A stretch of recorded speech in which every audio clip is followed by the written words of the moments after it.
Hello, you on the Jenny Stories channel. Welcome to the new heartbreaking story. My wife cheated with a colleague, and when I came back, I made a terrible mistake. My name is Leo. I am 26 years old. 3 years ago, I considered myself the happiest person on earth.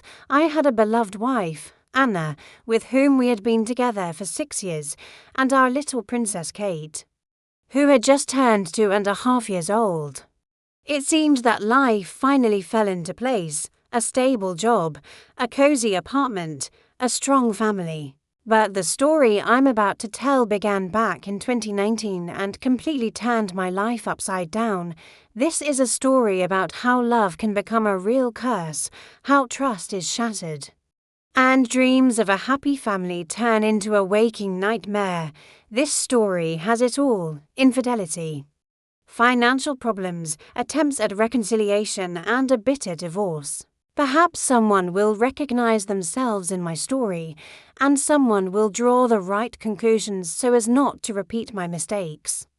But about everything in order, first alarm bells. It all started with the fact that Anna got a part-time job in a small company. There was always not enough money, especially with a small child, so I only supported her decision. She only worked a few days a week, but it helped our family budget. At first, everything went well. Anna was pleased with the new job, talked about colleagues, shared work news. But about a month later, I noticed a strange change in her behavior. A new employee has appeared at work, Bill, 35, divorced. According to Anna, he was very sociable and friendly. At first, she mentioned him in passing, but gradually his name began to sound more and more. Bill said, Bill suggested, Bill thinks. I began to notice that conversations about work were increasingly revolving around this person, and then Anna changed dramatically. That warm, open woman I loved seemed to disappear. She became cold, withdrawn. Immersed in her thoughts, we used to be able to chat for hours about everything in the world. And now even the simple question of how the day went irritated her. Anna began to linger at work. Although she had previously rushed home to her daughter, I came late, tired, but not from work, from something else. Her eyes went out, her smile became tight. Even with Kate, she became less affectionate, as if her thoughts were occupied with something more important. But most of all, I was alarmed by her attitude to the phone. Previously, Anna could safely leave it on the table, not paying attention to notifications. Now he did not leave his hands. She slept with him under the pillow, took to the shower with her, and when the message came, her face changed. She blushed, then smiled with some special smile. I tried to talk to her about it, but each time I received the same answer. It seems to you, everything is fine, just tired. But intuition told me that something serious was happening. And then something happened that I did not expect. One evening, when we were putting Kate to bed, Anna suddenly said, Leo, I need to live separately for a while. I need to sort myself out. I felt the ground go from under my feet. Understand yourself. What is she talking about? We have a family, a small child, we love each other. What is there to understand? Anna, what's going on? I asked, trying to stay calm.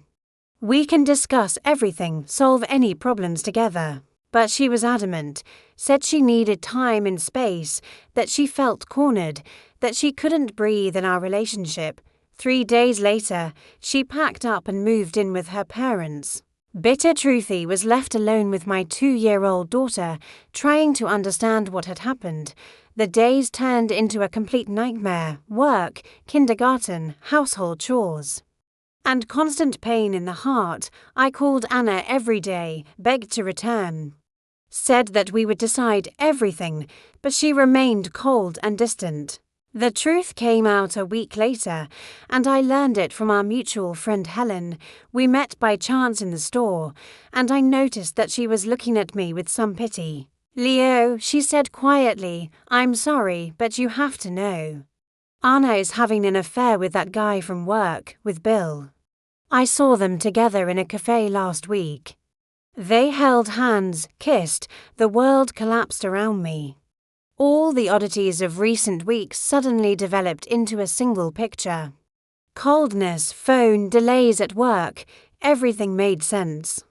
My wife, the mother of my child, cheated on me. Helen gave details that I still remember to the smallest detail. It turns out that their romance began almost immediately after Bill appeared in the company. At first it was just long conversations. Then joint dinners. And then more intimate meetings. Anna did not hide her feelings from her colleagues.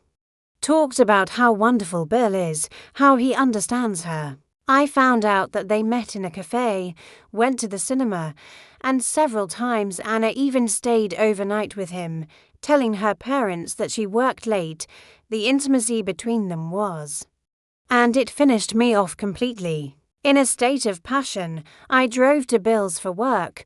I don't know what exactly I wanted to do, either beat him or just express everything I think. But when I saw him, an ordinary middle-aged man with receding hairlines and casually shaved bristles, the anger somehow subsided. "Do you know she's married?" I asked. "I know," he replied calmly. "But she came to me herself.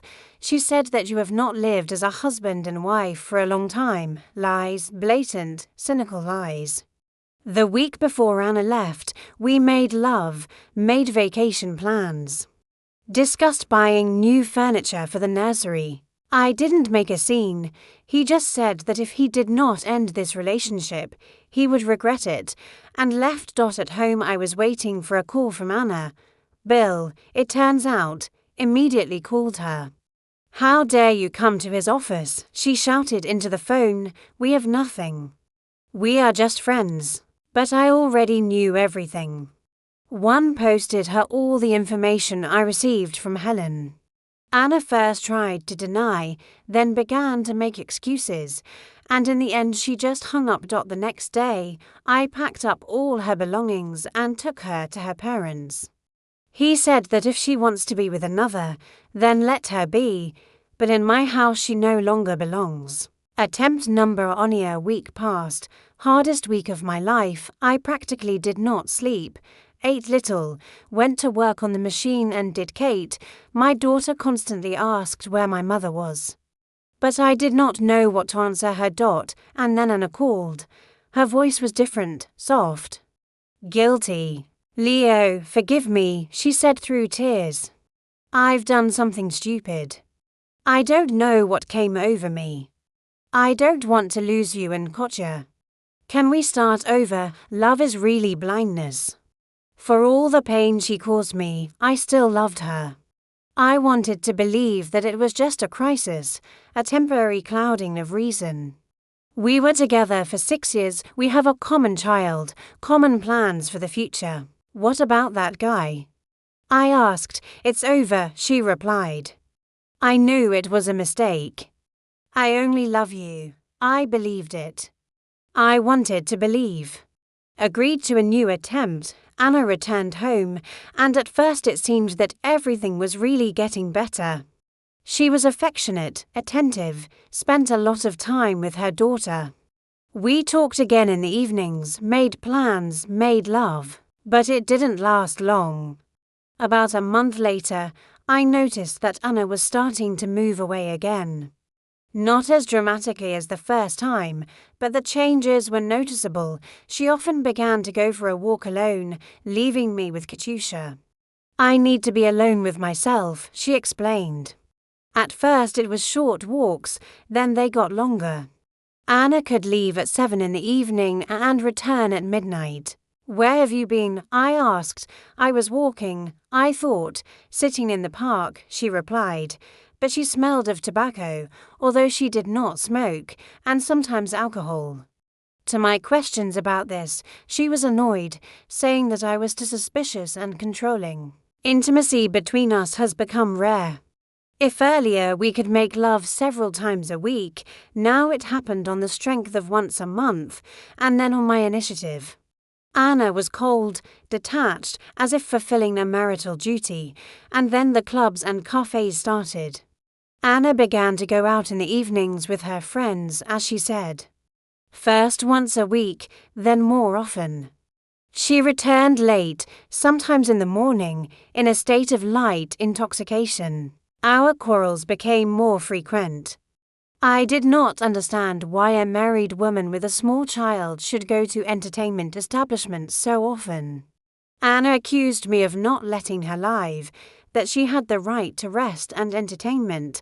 I don't want you to report every step. She shouted, because I do not leave my daughter and do not go to clubs every weekend. I answered, these scandals took place with a child, and it hurt me to see Katusha scared of our screams. Thanks for watching. Sign up for a new video.